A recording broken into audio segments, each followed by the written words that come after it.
ubuyobe, imitego n'ibitero bya Sekibi, ububasha bwa muntu, urumuri rwa muntu, umutsindo, ubutabazi bw'abamarayika, ubucibwe bwa shitani, ubutabazi bw'abatagatifu, inyenga ku isi, muri umunyu w'isi, muri urumuri rw'isi.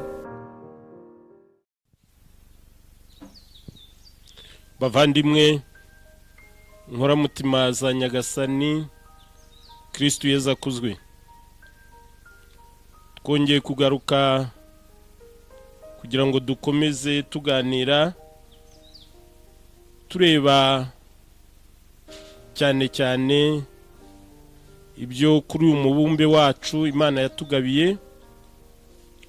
Mu kiganiro cya mbere twaganiriye twarebye Imana y'ukuri, kubera ko muri ibi bihe turimo usanga hari benshi cyangwa hari ibintu byinshi byita Imana, ugasanga bituma abantu benshi badasobanukirwa Imana y'ukuri yariyo.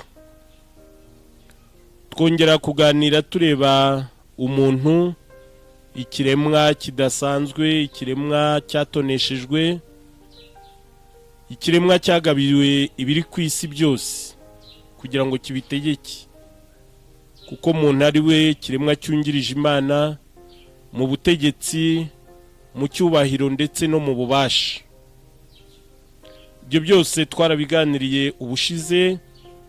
Uyu munsi rero kaba twifuje kuganira ku kindi kiremwa nacyo usanga gitera abantu impungenge cyangwa bibaza uko cyabayeho, ndetse bamwe bakibaza bati kuki Imana yaretse kibaho, kuki itagikuyeho. Icyo kiremwa kikaba cyitwa shitani. Tugiye kureba rero inkomoko yacyo, nuko cyabayeho, nuko cyageze ku isi, nuko gitera isi. Kugira ngo rero ikiganiro cyacu kizarusheho kuba cyiza cyangwa kizarusheho kugenda gisobanukirwa na benshi, nagira ngo ngusabe ujye ukande kuri izo nyuguti zitukura, ukande kukazogera, hanyuma ujye utanga n'igitekerezo hasi aho muri commentaire, kugira ngo niba hari ikibazo ufite, niba hari icyo wifuza gusobanukirwa, niba hari inyunganizi, cyangwa niba hari n'ibindi ushaka kumenyesha abandi, gusangiza abandi, kandi nagusaba ko wagisangiza n'abandi, kugira ngo twese dusangire turebe iyi si yacu turiho ibiyiberaho ni biki, iyi si yacu turiho twayifata neza kurushaho gute, twayibyaza umusaruro, ni biki biyibangamiye, cyane cyane mu bijyanye n'amaroho, kuko iki kiganiro icyo kibandaho si bijyanye n'imibiri, ni bijyanye n'amaroho. Ayo maroho twabana dute cyangwa twamenya tuyitwaraho dute. Ubisangiza abandi rero kugira ngo tujye tubona ibitekerezo byinshi byatuma turushaho kunoza, ndetse kunatekereje ukavuga uti hari n'ikindi wenda kidasobanutse muri ibyo, nabyo ukabivuga, kugira ngo tubishakashake, tubitegure, tujye tubisangira, kuko iyi si tuyimaraho agahe gato. Muri ako gahe gatoya rero tuyimaraho, ni byiza yuko twahana ibitekerezo kugira ngo katubere agahe keza, ndetse nitunayimukaho tuzajye aheza, aho kugira ngo tuzimuke ku isi tuyisize ari mbi hanyuma tujye n'ahabi. Nk'uko bisanzwe rero bavandimwe, ndagira ngo dutangire dufatanya isengesho twiyambaza umubyeyi Bikira Mariya wabaye kuri iyi si, ubu ngubu akaba ari mu bwami bw'ijuru aho tuzamusanga, kugira ngo adusabire kandi atugire inama. Ku izina ry'Imana Data na Mwana na Roho Mutagatifu, amina. Mubyeyi impuhwe Bikira Mariya wabaye hano kuri iyi si, nubwo watoneshejwe ariko ntiwabuze guhura n'ibibazo binyuranye, ndagusaba rero kugira ngo dusabire nk'uko washoboye kubitsinda, ugatsinda ibigeragezo byose, ukava kuri iyi si udahemutse, utandavuye, natwe dushobore gutsinda ibyo duhura nabyo bishaka kutubuza ingoma y'ijuru. Ndakuramutsa Mariya, ujine muhorana n'Imana, wahebuje abagore bose umugisha, na Yezu umwana wabyara asingizwa. Mariya mutagatifu umubyeyi w'Imana, urajya udusabira tw'abanyabyaha kuri ubu n'igihe tuzapfira. Amina. Ku izina ry'Imana Data na Mwana na Roho Mutagatifu. Amina. Bavandimwe nkoramutima za Nyagasani, umuntu ni ikiremwa kidasanzwe, ariko kuba ari ikiremwa kidasanzwe ndetse abakurikiye amateka bavuga ko icyo kiremwa cyaremwe aricyo cyateye Lusiferi kwivumbagatanya, kugira ngo kuko yumvaga nta kiremwa cyamurusha ubutoni, nta kiremwa cyamurusha kuba kwegera Imana, gukundwa n'Imana, bituma rero ashobora kwivumbura. Shitani rero ni ikiremwa mu bindi biremwa kuko nayo yararemwe. Bivuga shitani, bivuga sekibi, bikavuga sekibi, bikavuga se w'ibibi byose. Nyine bamwe bavuga shitani nibyo, kandi abandi bakavuga sekibi, ariko usanga abantu batibaza batese sekibi ni iki. Sekibi ni ukuvuga se w'ibibi byose, ikibi cyose kiyiturukaho, ni se w'ibibi byose. Bivuga rero yuko niyo umuntu yagiye mu kibi aba yayiyobotse, icyo bita kuyoboka. Ubundi kuyoboka ni ugukora icyo umuntu ashaka. Niyo se kibi, iyo ugiye mu kibi uba wayiyobotse, wayibereye umuyoboke.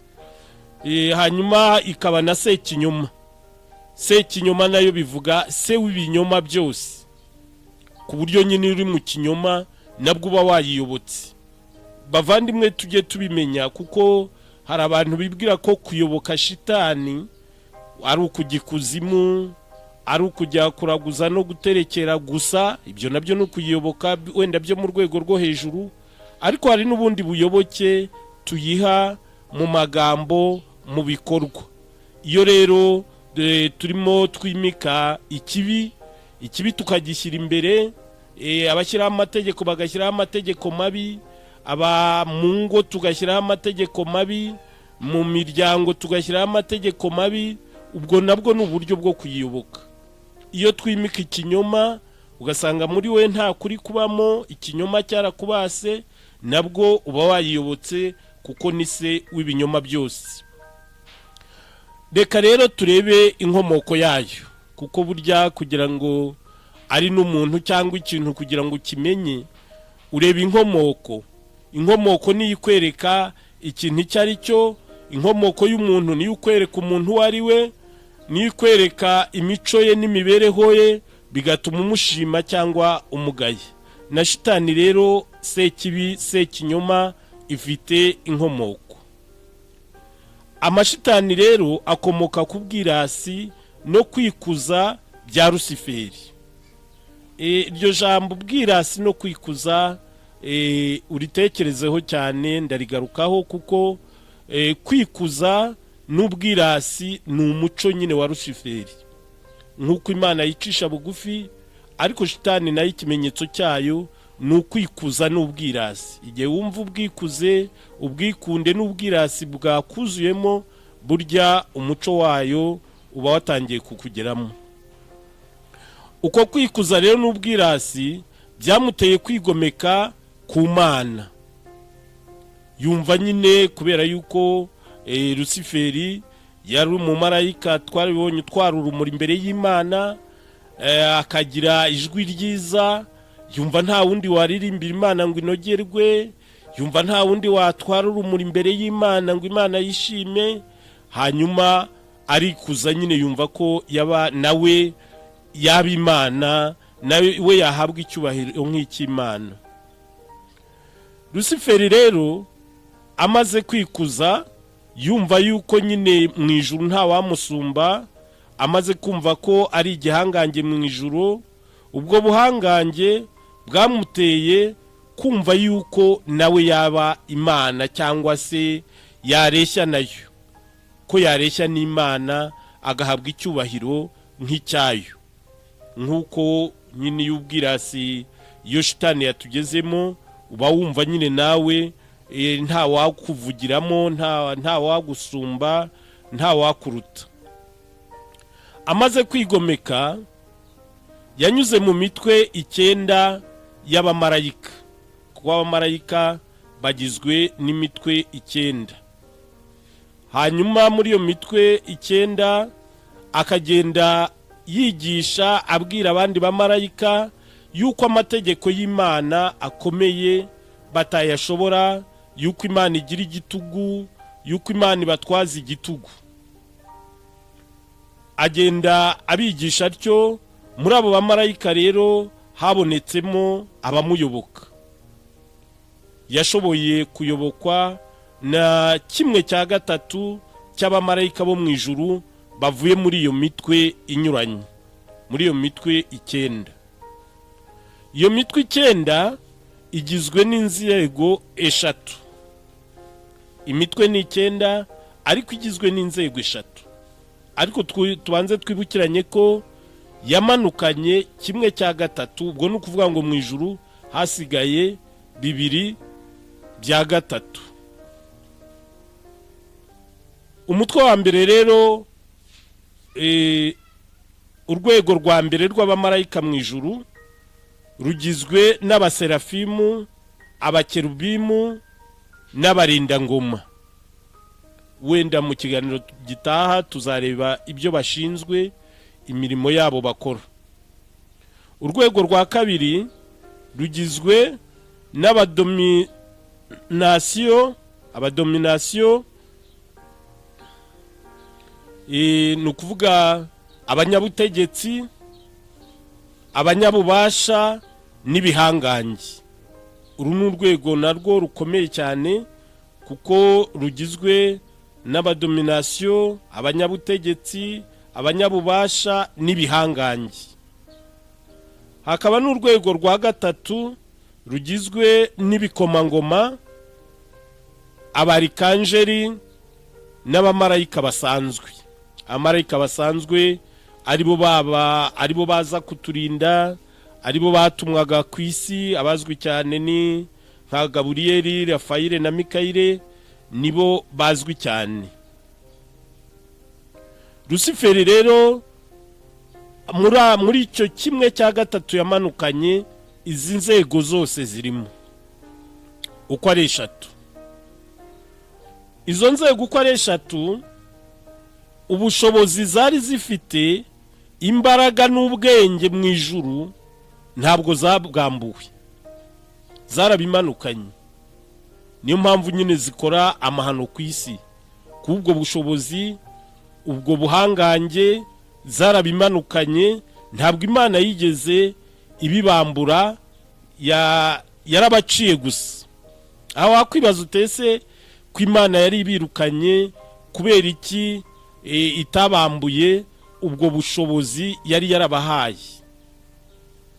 Impamvu itabubambuye, izi neza yuko muntu ibyo yamuhaye birenze kure ibyabo, kuko bo bafite ubushobozi ariko hari icyo badafite.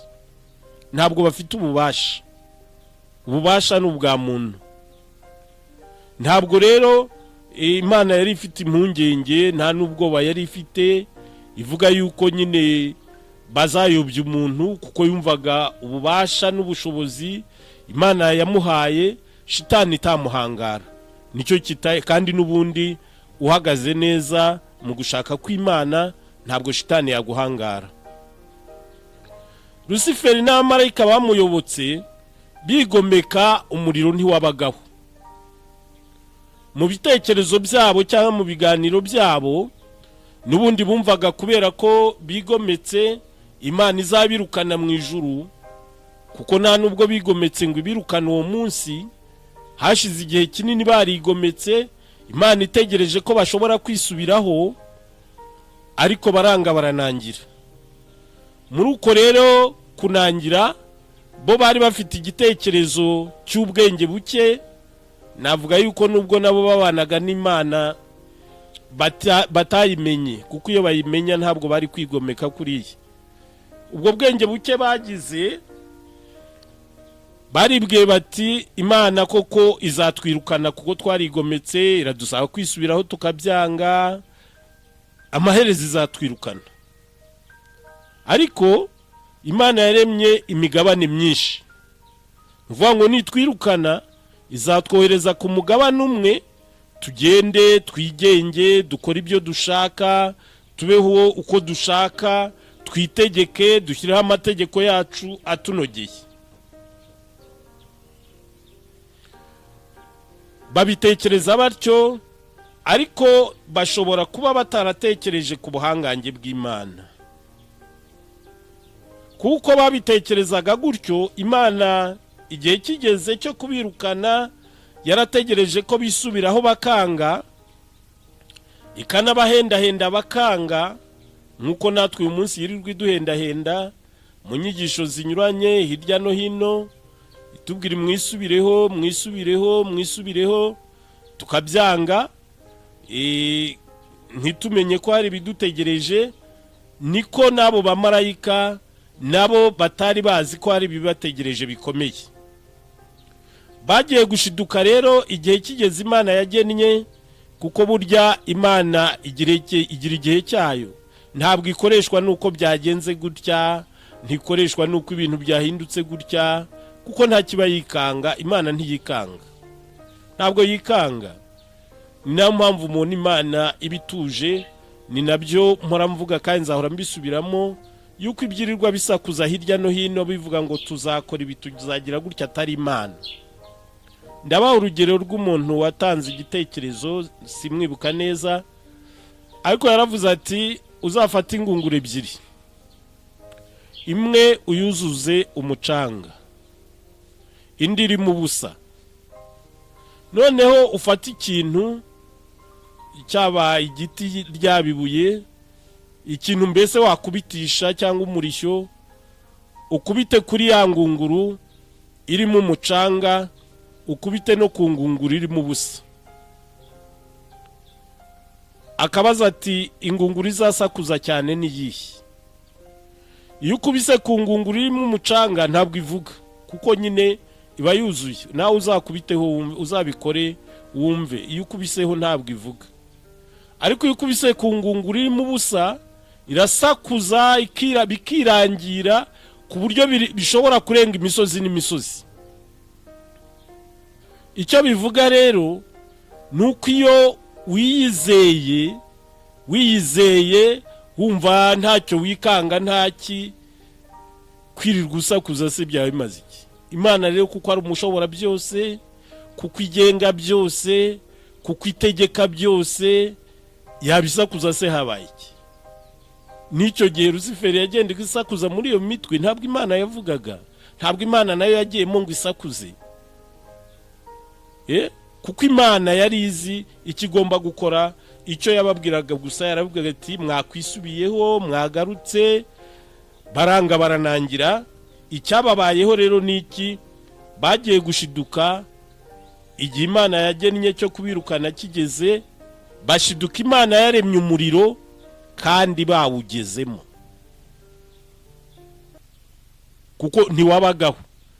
Ariko kurema kw'Imana murabizi ni ukuvuga, si ukuvuga rimwe se, kuvuga ngo umuriro nubeho, umuriro ukabaho, abamarayika bigometse nibawugemo bakibona bawugezemo.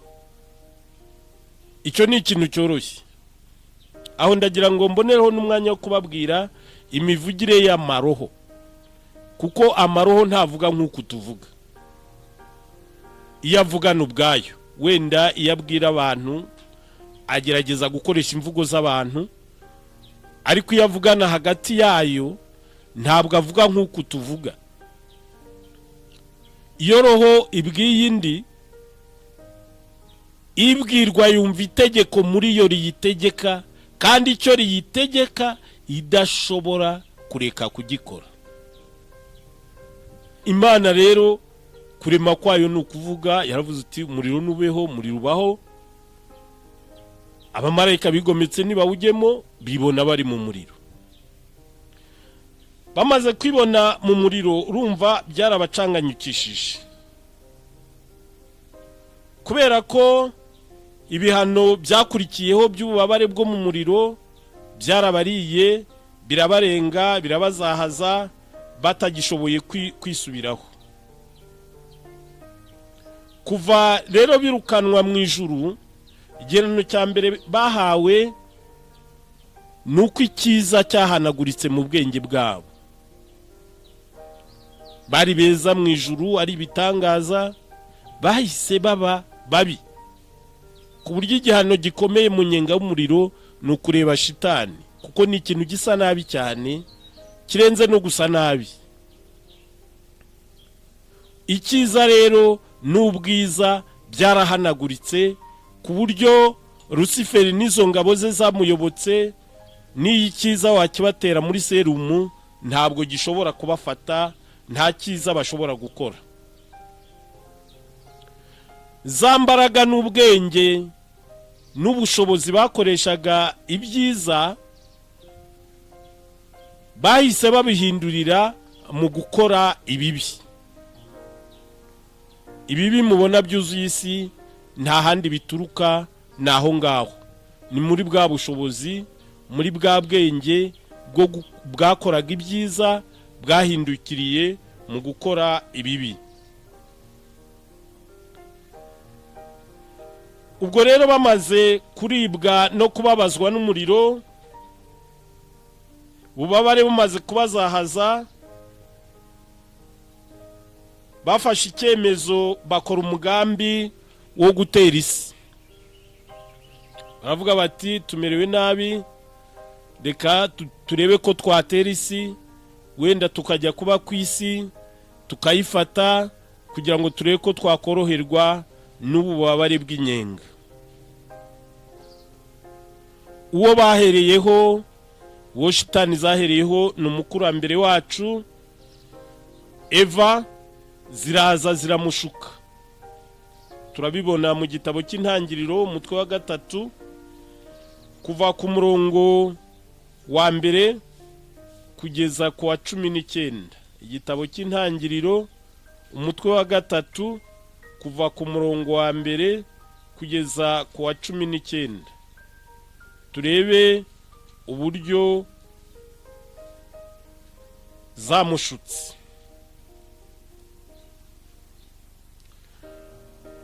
Baratubwira bati inzoka yari inyaryenge kurenza izindi nyamaswa zose zo mu gasozi.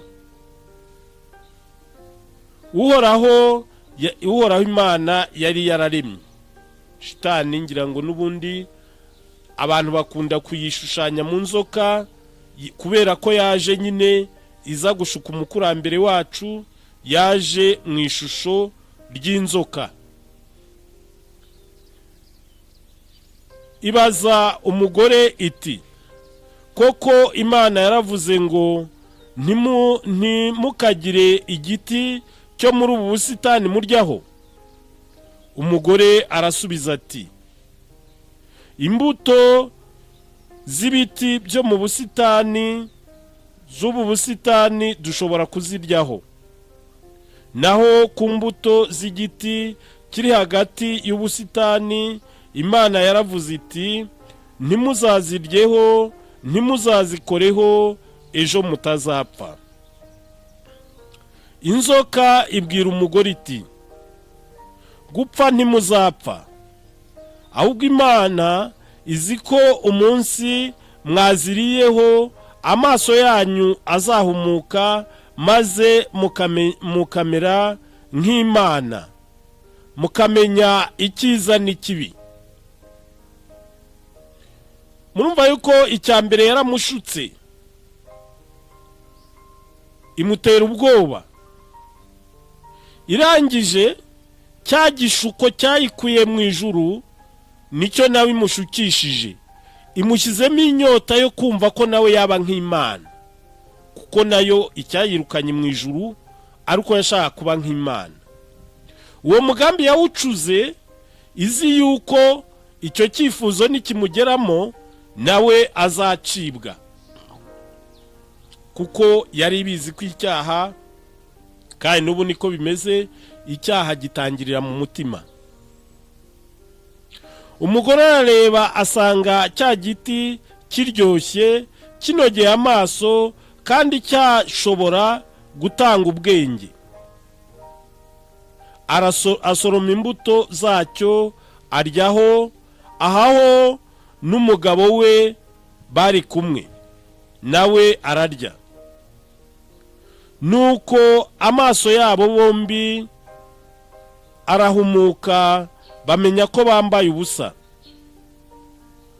Nuko badodekanya amababi y'umutini maze baracocera. Aho icyaha kigeze, Roho Mutagatifu arahunga. Kuba batari bazi ko bambaye ubusa, nuko bari bambaye ubwiza bw'Imana, ari bwo Roho Mutagatifu. Roho Mutagatifu niwo mwambaro wacu, ari wo wa mwambaro batwambika igihe tubatizwa muri batisimo. Badushyiraho igitambaro cy'umweru nyine gishushanya ubwo bwiza bw'Imana, bakatubwira bati uyu mwambaro uzawugeze mu bwami bw'ijuru utanduye. Uwo mwambaro rero Roho Mutagatifu niwo bari bambaye.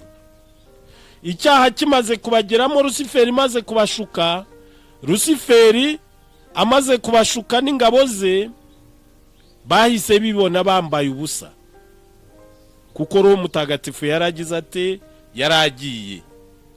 Natwe iyo tudafite Roho Mutagatifu burya tuba twambaye ubusa. Ugasanga ururimi rwawe rwambaye ubusa, ukavuga ibitavugwa, ugakora ibidakorwa, ukumva ibitumva, ugahumurirwa n'ibitagombye kuguhumurira, kuko nyine wambaye ubusa. Ngo bumve Uhoraho Imana wagendaga mu busitani mu mafu y'igicamunsi, umugabo n'umugore we bihisha Uhoraho Imana mu biti by'ubusitani.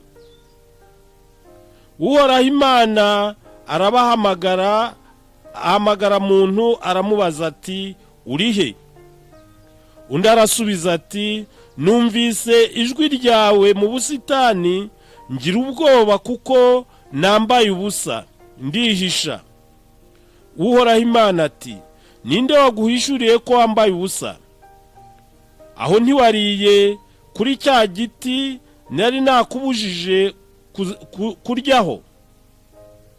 Muntu arasubiza ati umugore wanshyize iruhande niwe wampaye kuri icyo giti, kuri cya giti ndarya. Uhoraho Imana abwira umugore ati wakoze iki? Umugore arasubiza ati inzoka yampenze ubwenge ndarya. Murumva inkurikizi y'icyaha. Iya mbere ibaye kwambara ubusa, iya kabiri ibaye guhunga Imana.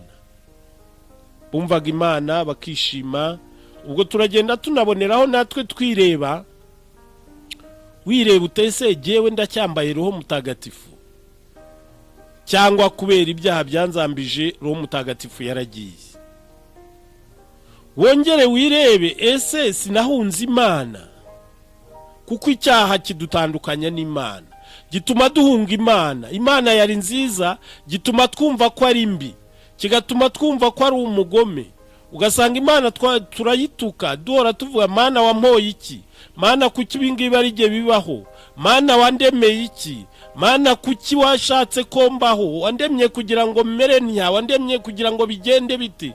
Umuntu agahora atongana n'Imana, nyine yayihunze, yitotombera Imana, kuko icyaha cyatumye ahunga Imana. Nta kibona ubwiza bw'Imana.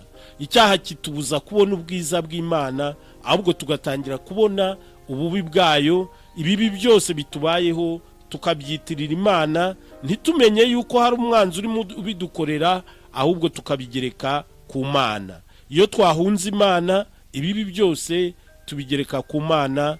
Muzi ko hari n'abadatinya kuyituka. Ndagira ngo muri jenoside abicaga abantu hari abababwiraga bati mutureke tubanze dusenge. akababwira ngo iyo mana yanyu niyo twabanje kwica. Ababyumvaga bibwiraga yuko ari amagambo gusa, ariko nibyo babaga bayishe, kuko babaga bayihunze, kuko kwica imana ni ukuyihunga. Babaga bayiteye umugongo, kuko ntabwo wakwica, ntabwo wakora amahano uri kumwe n'Imana. Uhoraho Imana abwira inzoka ati, kuko wakoze ibyo ubaye ruvumwa mu nyamaswa zose z'agasozi, uzakururinda hasi maze urye umukungugu iminsi yose yo kubaho kwawe. Nshyize inzigo hagati yawe n'umugore, hagati y'urubyaro rwe y'urubyaro rwawe n'urubyaro rwe. Ruzakujanjagura umutwe, nawe urukomeretse agatsinsino. Abakurambere bacu bahunze Imana, ndetse bakora n'ikindi cyaha gikomeye cyo kwanga kwemera icyaha. Mwumvise ko Adamu yahunze, aravuga ati ni umugore. Umugore nawe ati ni inzoka. Nta n'umwe wemeye icyaha ngo asabe imbabazi. Aha niho twagiriye ibyago. Kuyo baza kwemera icyaha bagasaba imbabazi, tuba twarahise turokoka, ntabwo twari kujya muri tije turimo uyu munsi. Inzoka rero Sekibi yari yiteguye ko umugore agiye gucibwa, ahubwo Imana iravuze iti, nshyize inzigo hagati yawe n'umugore. Abana b'umugore bazakumena umutwe, nawe uzabarya agatsinsino. Andagira mu mbibutse yuko umugore wavugwaga atari Adamu, atari Eva, kuko yari amaze gutsindwa.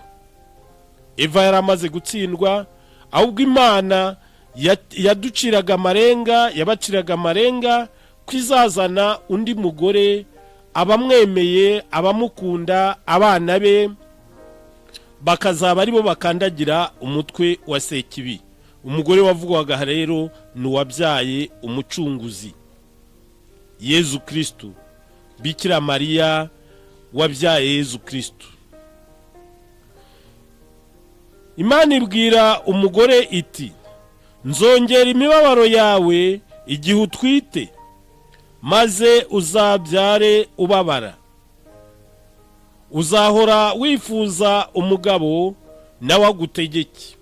Iki nicyo gihano umugore yahawe, kandi n'uyu munsi kikaba kikimukurikirana ku bataremera Imana, kuko ibi bihano abakibirimo ni abataremera Yezu Kristo, abataracungurwa. Ariko iyo wacunguwe ukemera Yezu Kristo, iki gihano baba bakivuyemo, kuko wabaye umwana wa mugore watsinze. Ntabwo uba ukiri umwana wa mugore watsinzwe, kuko hano turabona abagore babiri. Hari umugore watsinzwe, Eva. Hari n'umugore wagombaga kuza watsinze, Bikira Mariya wabyaye umucunguzi. Iyo rero wamaze guhabwa batisimu ukayemera nayo ikakubamo, ntabwo uba ukiri mwene Eva, uba wabaye mwene Bikira Mariya. Ni ukuvuga ngo rero iki gihano uba ugisohotsemo, uba usohotse muri iki gihano, ukinjira mu butoni bw'umubyeyi Bikira Mariya. Hanyuma abwira muntu ati, kuko witaye ku magambo y'umugore wawe, ukarya ku giti nakubujije, nkubwira nti ntuzakiryeho, ubutaka buravumwe ku mpamvu yawe. Uzabukuramo ikigutunga wiyushya kuya, iminsi y'ukubaho kwawe. Buzakumerera amahwa n'ibitovu, maze uzatungwe n'ibyatsi byo mu gasozi. Umugati wawe uzawurya wiyushya kuya, kugeza ubwo uzasubira mu gitaka, kuko ari cyo wakuwemo. Koko rero uri umukungugu, kandi uzasubira mu mukungugu. Iki ni cyo gihano cyahawe umugabo, kuko ubundi bataracumura ibintu byose byarimezaga, bakarya imbuto, bakarya ibintu byiza byose, badahinga, bataruha, batagira gute. Ariko bacumuye, ubutaka buravumwa. Ngira ngo ubu ngubu aho bugeze ubona dusigaye turinda no kubuhongera amafumbire mvaruganda ibiki, tugahinga rimwe ntibyere, ubundi tugahinga inkangu zikabitwara. Ibyo byose byagiye biva kuri wa muvumo. Ariko uyu muvumo umugabo nawe usohokamo iyo amaze kwemera Yezu Kristo n'umubyeyi Bikira Mariya. Twongera gusubira muri paradizo, twongera gusubira kubana n'Imana, gutungwa n'Imana, kubeshwaho n'Imana. Ibyo dukoze byose, byaba bike byaba byinshi, Imana ikabiha umugisha, ku buryo nubwo navuga ngo turavunika, ariko ntabwo icyo gihe tuvunika nk'uko twagombye kuvunika, kubera umugisha w'Imana. Kandi niyo tuvunitse ntituvunikira ubusa. Nuko umuntu yita izina umugore we, cyangwa tugarukire hano, ibindi tuzabikomeza ubutaha. Icyo twarebaga ni igishuko, uburyo shitani nyine yateye isi ubwa mbere, igashuka abakurambere bacu, yizeye yuko bazacibwa. Ariko icyizere yari ifite ntabwo yakigezeho, kuko umuntu ntaciwe. Ahubwo aho kugira ngo acibwe, ahawe igihano nsimbura bucibwe, igihano gisimbura gucibwa. Umugore ahawe igihano cyo kubyara ababaye no guhora yifuza umugabo, kandi umugabo akamutegeka. Umugabo nawe ahawe igihano cyo kubona ikimutunga yiyushya kuya, guhora ahangayitse. Ariko ntabwo baciwe nk'uko Rusiferi n'abamarayika bamuyobotse baciwe.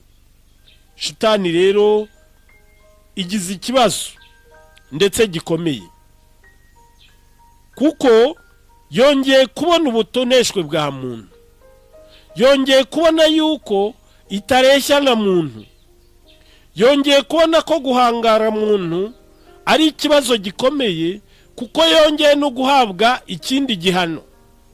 Yongeye guhanirwa ko yahangaye muntu. Mu ijuru yahaniwe yuko yahangaye Imana, mu ijuru yahaniwe yuko yahangaye Imana, ikayihangara yibwira ko bareshya. None yongeye kubona ikindi gihano, ihawe igihano cyo gukururinda no kurya umukungugu. N'iki biriya bifite icyo bivuga ku buryo bwa roho. Yongeye guhabwa ikindi gihano kubera muntu. Aho ndagira ngo mwongere mwumve, ubushize twabonye ukuntu umuntu akomeye, ariko naho harabigaragaza ko umuntu akomeye, kuko nicyo kiremwa cyungirije Imana. Nta kindi shitani yahaniwe mu ijuru, yahaniwe ko yasuzuguye Imana. Ku isi naho ihanirwa yuko yasuzuguye muntu. Urumva hombi yarahanwe, ari mu ijuru ari no ku isi. Aho kugira ngo rero muntu imuce, ahubwo Imana yamusezeranije yuko izazana undi mugore uzayikura mu kaga Sekibi yamushyizemo. Iravuga iti, nzarema undi mugore, abana b'umugore bazamena umutwe wa Sekibi, Sekibi nayo ibarye agatsinsino. Reka rero turebe ibyo birangiye, uburyo shitani yatangiye gutera isi. Icyo ni igishuko cya mbere, ariko n'uyu munsi shitani iracyatera isi, ko ntirashobora kuyifata. Kuva yaremwa yagumye igerageza, ariko ntirashobora kuyifata ngo yigarurire. Kubera yuko nubwo abantu bayobya, ariko bake basigara, kubera ububasha bafite, baranga bakayitsinda, kandi hari benshi bayiyobotse. Mbere yuko tureba uko amashitani atera isi, tubanze turebe ibyiciro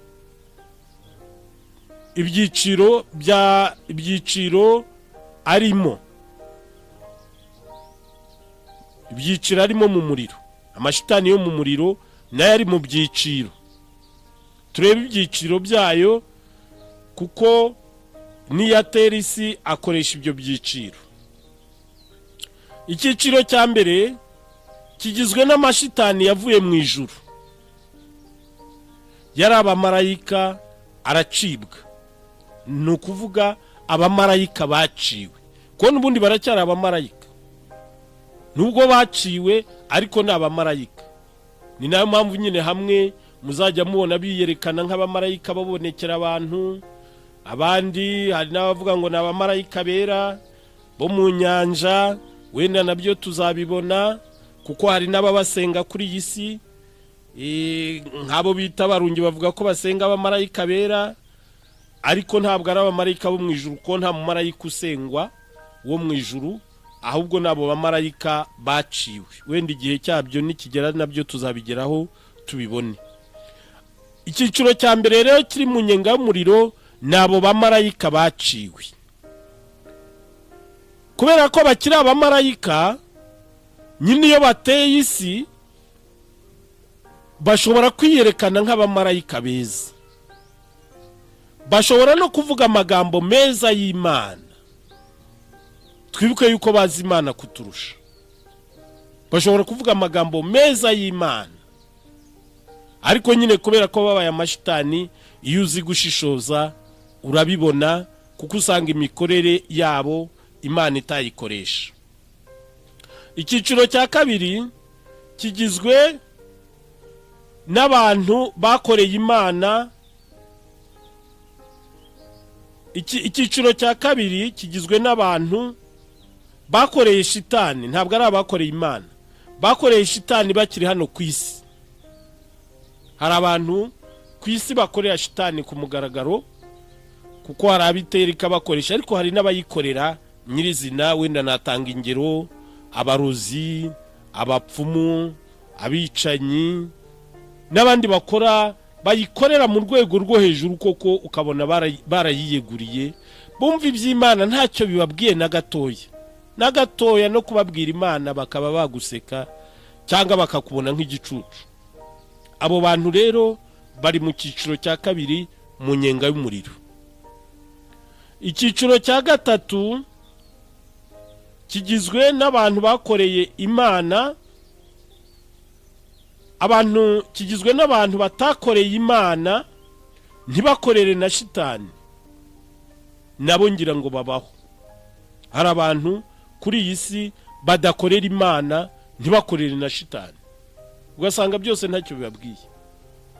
Ari ibya shitani ntacyo bibabwiye, ntibajya mu bapfumu, ntibaraguza, ntibaterekera, ntibagira gute, n'iby'Imana ntacyo bibabwiye, ntibasenga, mbese bakabaho gutyo. Ari bo Yezu atubwira yuko ari akazuyazi. Oya, ntabwo abo ngabo ari akazuyazi. Abantu batakoreye Imana ntibakorere na shitani, ni ukuvuga ko abo bantu nabo bari kumwe na shitani muri uwo muriro, nubwo batayikoreye, ariko ntibakoreye n'Imana, nta handi bagomba kujya.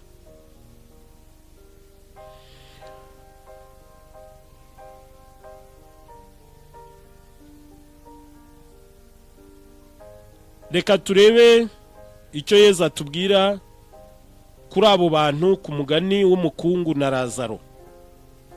Umugani w'umukungu na Lazaro ngira ngo abenshi murawuzi, uri mu ivanjiri ya Luka umutwe wa 16 umurongo wa 19 kugeza 31.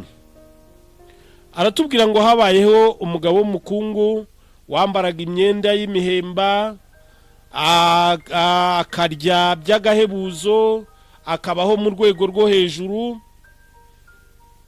Hakaba rero n'umukene witwaga Lazaro wari wararwaye ibisebe. Uwo mukene agahora yicaye ku irembo ry'umukungu, yifuza kurya iby'imbwa z'uwo mukungu zishigaje, ariko nabyo ntabibone. Buke rero ngo wa mukungu aza gupfa, ajya mu nyenga y'umuriro. Lazaro nawe aza gupfa, ajyanwa mu gituza cya Aburahamu. Wa mukungu aho yari ari mu muriro, umuriro umuzahaje, ngo nibwo yubuye amaso abona Lazaro ari mu gituza cya Aburahamu. Ahamagara Aburahamu aramubwira ati, databuja Aburahamu,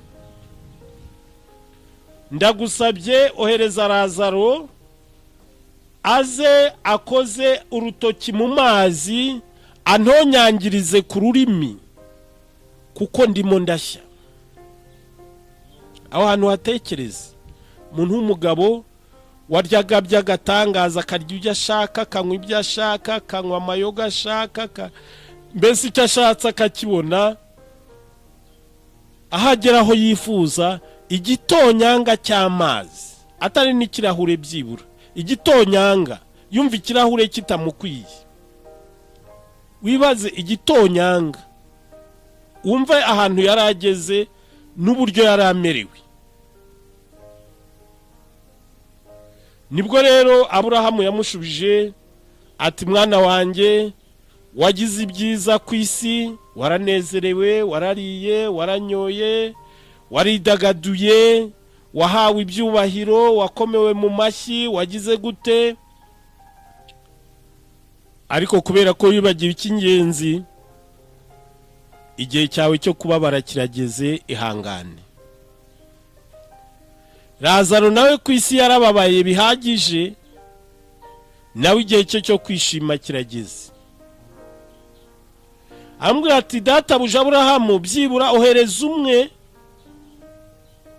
gira umuntu wohereza ku isi ajye kuburira abavandimwe banjye, kugira ngo batazakora nk'ibyo nakoze bakaza kubaha ahantu. Aramusubiza ati, ku isi hari intumwa n'abahanuzi, nibabumvire.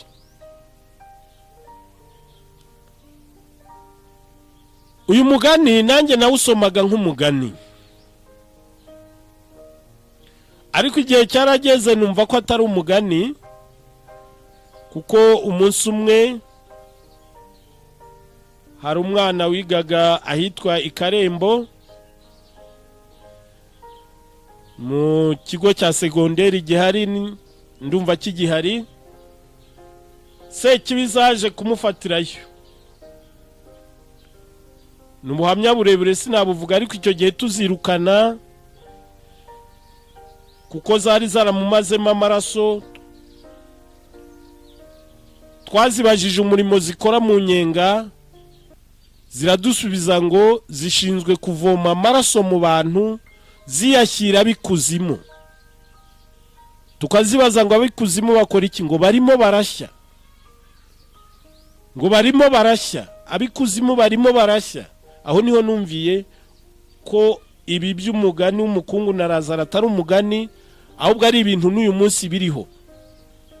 Mboneyeho kubabwira abavandimwe, inyenga iriho, umuriro uriho, n'uyu munsi abawujyamo bawujyamo.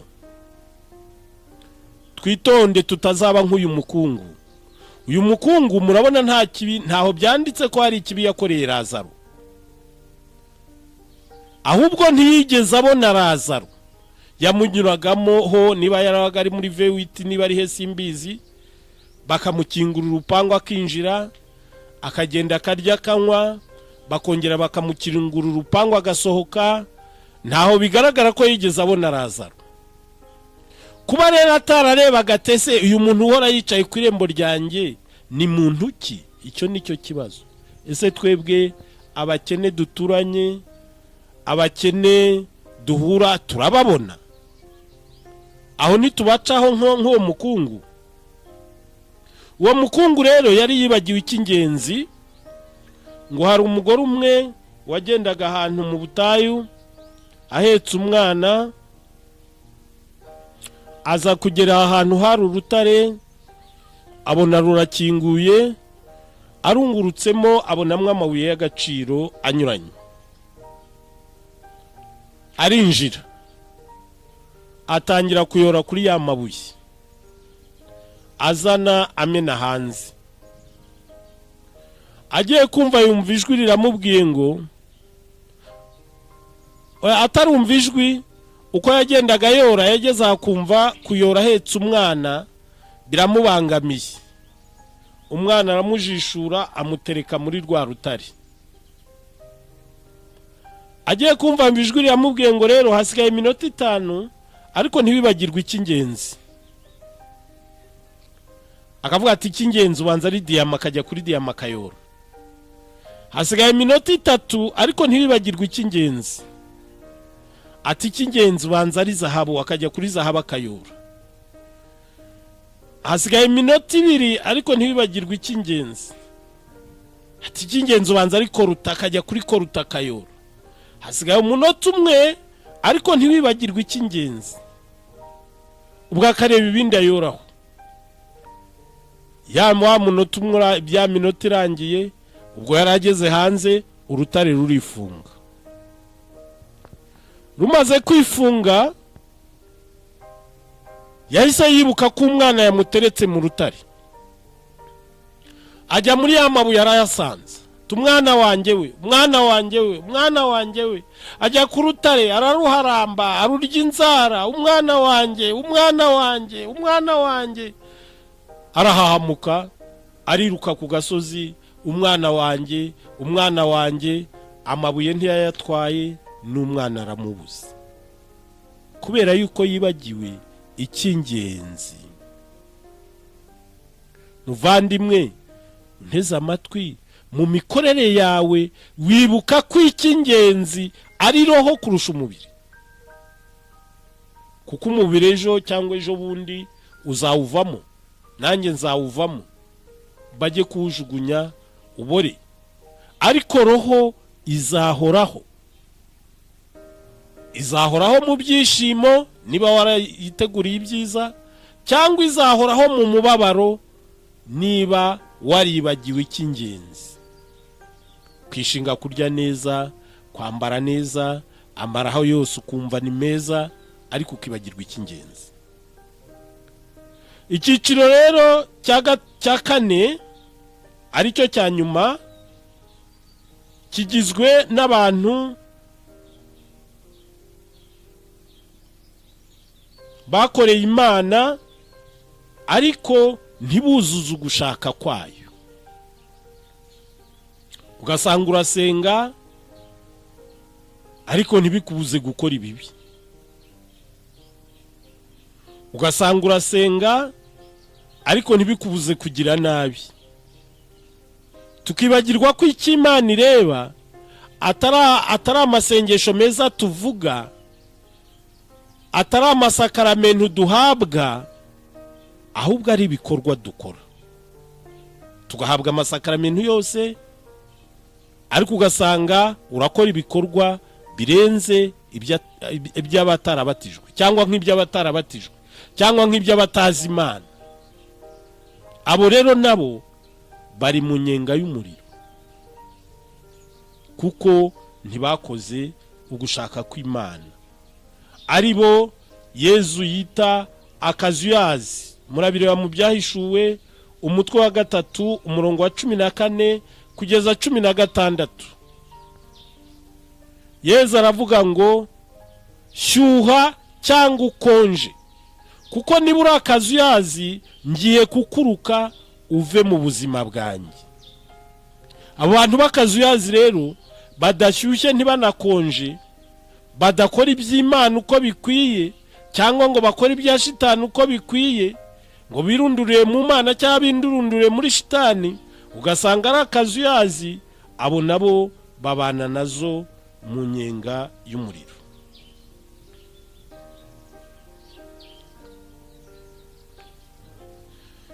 Iki cyiciro cya 4 rero nubwo kiba mu muriro, kibana n'amashitani nk'abaturanyi,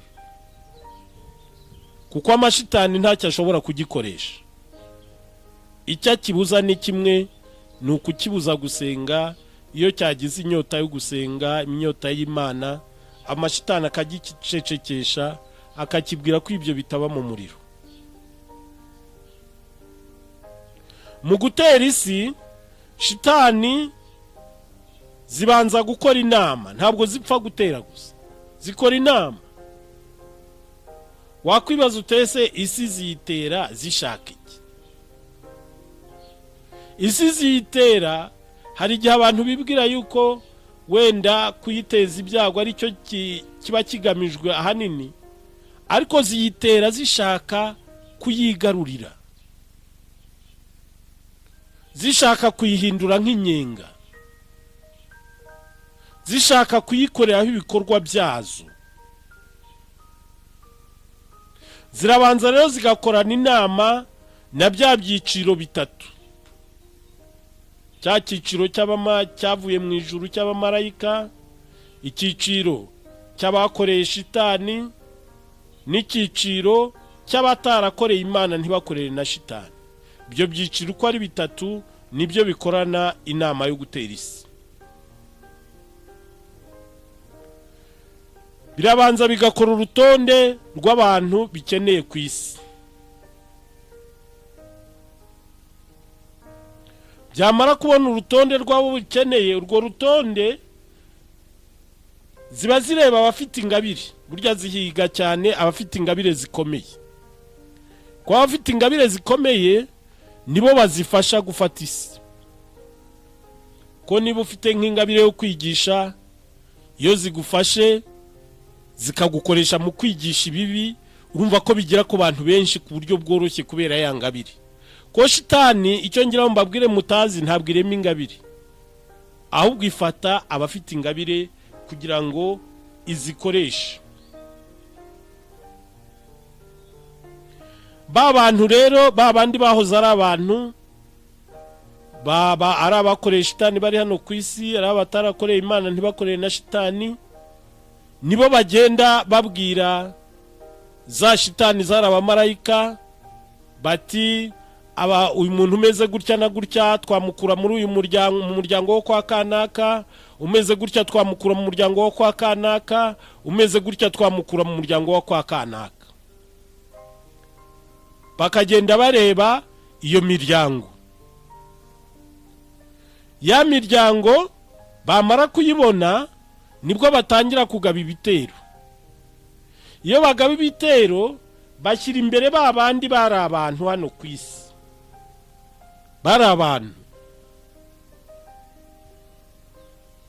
Noneho ariko ntibashobora kubohereza bonyine, babohereza bari kumwe na shitani zari abamarayika, kuko nubwo baba bari kumwe mu muriro bose barabaye amashitani, ariko ntibabashira amakenga. Bafite ubwoba yuko bashobora kugera ku isi bakamena amabanga yo mu nyenga, bigatuma ibyo mu nyenga bimenyekana, kandi uko bimenyekana niko abantu bashobora kurwanya inyenga. Ko twigeze guhura nako tugakubise umuriro, turakabaza tuti ngaho tubwire kwa Luciferi murimo murapanga ibiki? Ngo rega ngo je Luciferi simuzi, ngo nanjye nari umuntu, ngo nuko ndapfa, ngo maze gupfa barampamba, ngo bamaze kumpamba, ngo bukeye ngo haza umurozi, ngo aje gushaka roho zo gukoresha, ngo adukura mu irimbi turi babiri, ngo abaza mugenzi wanjye niba yarasengaga, mugenzi wanjye amubwira ko yasengaga, ngo ariko kubera ko atavugaga ishapure, ngo yageze ku Mana, ngo Imana iramwanga. Noneho ubwo uwo murozi ngo afata nyine uwo nguwo wavuze ko yasengaga amusubiza mu irimbi. Noneho abaza uwo nguwo wundi, amubaza niba we yarasengaga, amubwira ko atigeze asenga, ngo aramufata amujyana mu mutiba, abariho amushyira, akajya amutuma aho ashaka, amutuma kwica abantu, amutuma gukora amahano, avuga ati n'ubu niwe wari wantumye. Nukuvuga rero ngo abo bari abantu nibo zikiri imbere, kuko ni nabo baba bazi uburyo bashuka abantu bagenzi babo mu nzozi, mu bitekerezo, mu biki, kugira ngo babayobye. Iyo bamaze rero kubona imiryango bagomba gutera, baratangira bakagaba ibitero muri iyo miryango, bagatezamwo ibibazo binyuranye, bagatezamwo indwara zidasobanutse, bagatezamwo ibihombo, bakica amatungo, bagateza ubugumba, bagateza gukuramwo inda, bagateza ibintu byinshi, bakabarotesha ibizozi bibi, bakarara babirukankana mu nzozi, mukibwira ngo ni inzozi ariko ari urugamba, babakorera nyine burya ibitero nyine baba babigabye bikomeye. Abo bari abantu rero nibo bajya imbere, ya mashitani yavuye mu ijuru akabaherekeza.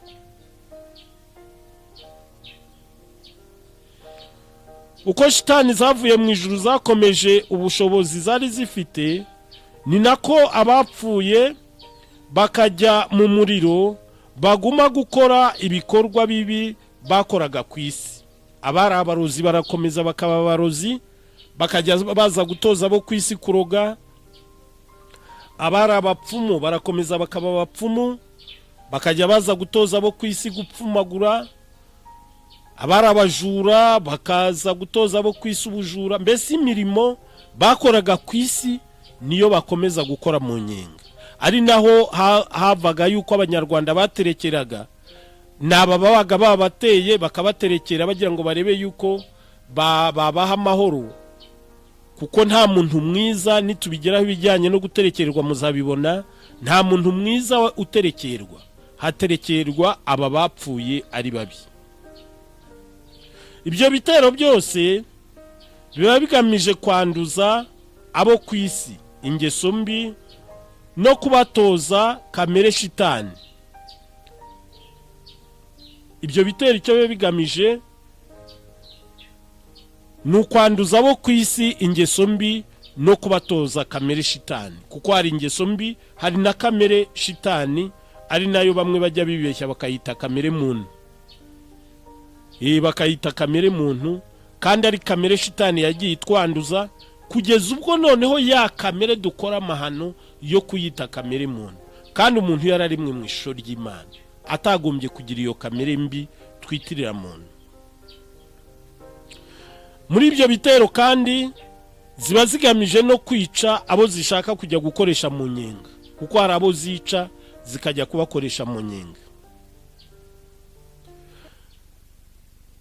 Zikaba zigamije kandi kubuza muntu amahoro n'ibyiza Imana yamugeneye, kubera ko ziba zifite ishyari y'ukuntu zibabara, ukuntu zimerewe nabi, kandi muntu wamerewe neza, ibyo bitero zibigaba kugira ngo umuntu nawe amererwe nabi nk'uko nazo zimerewe nabi.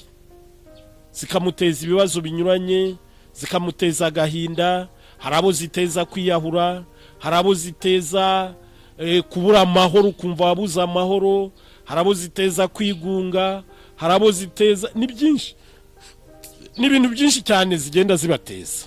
Ibyo rero ni ibitero, ni uburyo shitani ikoresha mu kugaba ibitero ku isi. Mu kiganiro gitaha cyo kuwa gatanu utaha tuzareba uko shitani zikoresha abantu ku isi, uburyo, kuko zibakoresha mu buryo bubiri. Tuzabibona mu kiganiro gitaha, ariko kugira ngo ikiganiro cyacu nyine kijye kigenda neza, mujye mwibuka gukanda kuri uwo murongo utukura, kuri izo nyuguti zitukura, mukande n'akazogera, kandi mutange n'ibitekerezo byanyu, kandi mugisangize n'abandi, kugira ngo abandi nabo bagire icyo bakivugaho, abandi nabo bacyumve, bagisobanukirwe, nabo baduhe ibitekerezo byabo, kuko icyo tugamije ni ukugira ngo abantu bamenye urugamba turiho kuri iyi si, kuko kuri iyi si turi ku rugamba. Uzatsinda azahembwa, uzatsindwa azahanwa. Icyo kintu mukimenye, turi ku rugamba. Uzatsinda azahembwa, uzatsindwa azahanwa. Mu gusoza rero, reka dusoze twongera gukora wa murimo w'abana batsinze sekibi, tuzimeneshe mu buzima bwacu, mu mibereho yacu, mu miryango yacu, mu gihugu cyacu no ku isi yose. Ku izina ry'Imana Data na Mwana na Roho Mutagatifu, amina. ndagushimira dawe nyir'ubutagatifu kubera ko waremye muntu ukamuha ububasha, ukamuha imbaraga, ukamuha gutegeka isi n'ibyaremwe byose, kandi muntu amaze kukugomera ntiwamuciye ahubwo waramucunguye, wemera gutanga umwana wawe w'ikinege Yezu Kristo. Uwo mwana wawe w'ikinege Yezu Kristo niwe wadusezeranije ko mu izina rye tuzarambura ibiganza ku barwayi bagakira, ko tuzirukana roho mbi, ko nitugira n'icyo tunywa cyica ntacyo kizadutwara. Ndagusaba rero dawe kugira ngo inema zawe zituyobore, dushobore gukora uwo murimo Yezu Kristo yadusigiye, kuko yarawukoze agarutse iwawe arawudusigira, kuko igihe yaguhaga raporo ko agiye kuza yarakubwiye ati ikuzo wampaye nanjye nararibahaye. Mubyeyi mpuhwe Bikira Mariya ndagutumiye kugira ngo uze dufatanye gukandagira no kumena umutwe wa sekibi, tuyimeneshe tuyirohe mu nyengamuriro, izina rya Yezu rihabwe ikuzo mu ijuru ku isi n'ikuzimu baripfukamire. Nyagasani Yezu Kristo nyir'impuhwe, ndagusanga uramburiye ikiganza cyawe ku bana bawe bateze amatwi iki kiganiro n'imiryango yabo, kugira ngo bakize indwara zose sekibi yabateje, ubakize agahinda kose, ubakize ishavu ryose, ubaha inema n'imbaraga zo gutsinda ibigeragezo, ibishuko n'imitego ya sekibi. Ndagusaba Nyagasani Yezu kugira ngo ububasha bwawe bubamanukiremo, ububasha bwawe bubaha imbaraga, ububasha bwawe bubaha ubutwari, ububasha bwawe bubaha ubudahangarwa, ububasha bwawe bubahe gutsinda ibishuko, ibigeragezo n'imitego ya sekibi.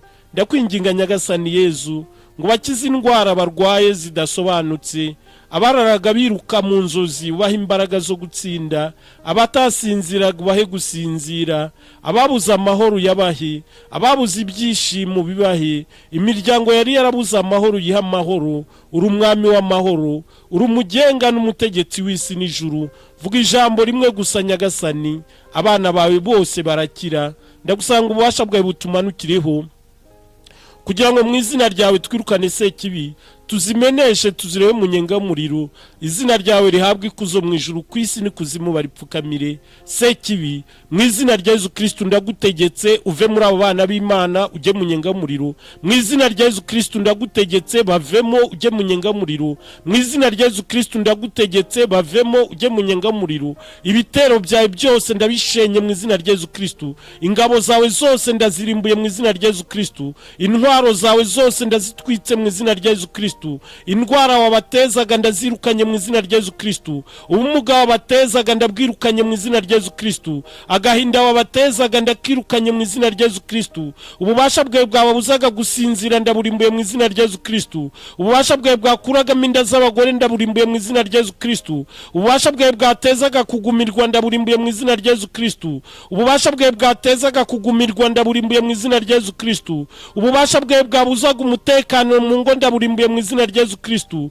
Ububasha bwawe bwateranyaga abashakanye ndaburimbuye mu izina rya Yezu Kristo. Indwara z'ibyorezo watezaga ku isi ndazirimbuye mu izina rya Yezu Kristo. Coronavirus n'andi mavirusi ndabirimbuye mu izina rya Yezu Kristo. Coronavirus n'andi mavirusi ndabirimbuye mu izina rya Yezu Kristo. Ibishuko washukishaga abana b'Imana ndabitwitse mu izina rya Yezu Kristo. Ibitero byose wabagabagaho ndabirimbuye mu izina rya Yezu Kristo. Genda ujye mu nyengamuriro bavemo sekibi, uri igicibwa uri kivume. Imana Data yaraguciye, Imana Mwana yaragutsinze. Yezu Kristo yaduha ububasha bwo kugutsinda mu izina rye. Ndakwirukanye mu izina rya Yezu Kristo wagutsinze. Ntugire umuntu ujyamo, ntugire inyamaswa ujyamo, ntugire itungo ujyamo, ugenda ujye mu nyengamuriro. Shitani uri we wese, waba nyabingi, waba ryangombe, waba bazimu, waba ibitega, waba mahembe, waba majini, waba barangi, waba kanyaga, waba mwikorezi, waba zunguruka, waba ndwara, waba gitero, waba gitwaro, waba ubasha bwo mu kuzimu, waba ubasha bwo mu nyenga, icyo uri cyo cyose ndagutegetse mu izina rya Yezu Kristo wagutsinze, bavemo ugende ujye mu nyengamuriro. Nkwirukanye mu bwenge bwabo, nkwirukanye mu bitekerezo byabo, nkwirukanye muri roho zabo n'imibiri yabo, nkwirukanye mu buzima bwabo. Ibihango wabakoreyeho ndabishenye mu izina rya Yezu Kristo. Ibihango wabakoreyeho ndabishenye mu izina rya Yezu Kristo. Ibihango wakoreye mu miryango yabo ndabishenye mu izina rya Yezu Kristo. Ibihango wakoreye mu bisekuruza byabo ndabishenye mu izina rya Yezu Kristo. Gahunda wari ufite ku buzima bwabo ndazishenye mu izina rya Yezu Kristo. genda ujye mu nyengamure. Yezu Kristo yaragutsinze. Yezu yagutsindiye mu butayu, Yezu yagutsindiye mu murima mizeti, Yezu yagutsindiye ku musaraba, Yezu yaduha ububasha bwo kugutsinda mu izina rye. Ndakwirukanye mu izina rya Yezu Kristo wagutsinze. Ntugire umuntu ujyamo, ntugire inyamaswa ujyamo, ntugire itungo ujyamo, ugenda ujye mu nyengamuriro. Imitego wategaga kiliziya ndayishenye mu izina rya Yezu Kristo. Imitego wategaga igihugu cyacu no ku isi ndayishenye mu izina rya Yezu Kristo. Intambara zose watezaga ndazirimbuye mu izina rya Yezu Kristo. Intambara zose watezaga ku isi ndazirimbuye mu izina rya Yezu Kristo. Inzara n'ubukene watezaga ku isi ndabirimbuye mu izina rya Yezu Kristo. Ububasha bwawe bwazereraga ku isi ndaburimbuye mu izina rya Yezu Kristo. Amashitani yose yazereraga isi ndayarimbuye mu izina rya Yezu Kristo. Amaguru wagenzaga uza ku isi ndayaciye mu izina rya Yezu Kristo. Amaboko yawe yarwanyaga isi ndayaciye mu izina rya Yezu Kristo. Umutwe wa Luciferi ndawumenye mu izina rya Yezu Kristo. Ingabo za Luciferi ndazirimbuye mu izina rya Yezu Kristo. Ububasha bwo mu kuzimu n'ubwo mu nyenga ndaburimbuye mu izina rya Yezu Kristo. Genda ujye mu nyengamuriro, genda ujye mu nyengamuriro, genda ujye mu nyengamuriro, genda ujye mu nyengamuriro, genda ujye mu nyengamuriro. Mana Data nyir'ijuru, ndakwinginga ngo urambure ikiganza cyawe ku bana bawe, wasendereze inema n'ububasha, imbaraga n'ubutwari, ubudacogora n'ubudahangarwa, ubahe gutsinda ibigeragezo n'ibishuko n'imitego ya nyakibi. Ndagusaba dawe nyir'ubutagatifu ngo urambure ikiganza cyawe ubahe umugisha, umugisha ubwenge bwabo, umugisha ibitekerezo byabo, umugisha roho zabo n'imibiri yabo, umugisha ibyo wabahaye n'ibyo bitegura kubaha byose. Umugisha wawe batagatifuze, umugisha wawe barinde, umugisha wawe bakomeze, umugisha wawe uzabageze mu ngoma y'ijuru. Mubyeyi w'impuhwe Bikira Mariya, ndagusanga ubatwikirize igishura cy'ubusugi bwawe, barinde imitego ya nyakibi, ubabe hafi, ubarengere, ubasabire kugira ngo bashobore gutsinda nk'uko Yezu Kristo yatsinze. Bikira Mariya nyir'impuhwe, wibuke ko ntawigeze kumva ko wasubije inyuma guhungiyeho, agutakambira ngo umurengere umusabire. Nicyo gituma nkwizera, ndakugana nkuganyira ngo umpagarare uko ndi umunyabyaha. Mubyeyi w'umukiza, ntiwirengagize ibyo nkubwira, ubyumva ubyiteho. Amina. Dawe uri mu ijuru, izina ryawe ryubahwe, ingoma yawe yogere hose, icyo ushaka gikorwe munsi nk'uko gikorwa mu ijuru. Ifunguro ridutungura iduhe none, utubare ibicumuro byacu nk'uko natwe tubare abaducumuyeho, ntuduterane mu bitwoshye, ahubwo dukize icyago. Amina. Kuko ubwami n'ububasha n'ikuzo ari ibyawe Nyagasani iteka ryose. Amina. Niyubahe Imana Data na Mwana na Roho Mutagatifu nk'uko bisanzwe iteka, nibubahe n'ubu n'iteka ryose. Amina. Ku izina ry'Imana Data na Mwana na Roho Mutagatifu. Amina.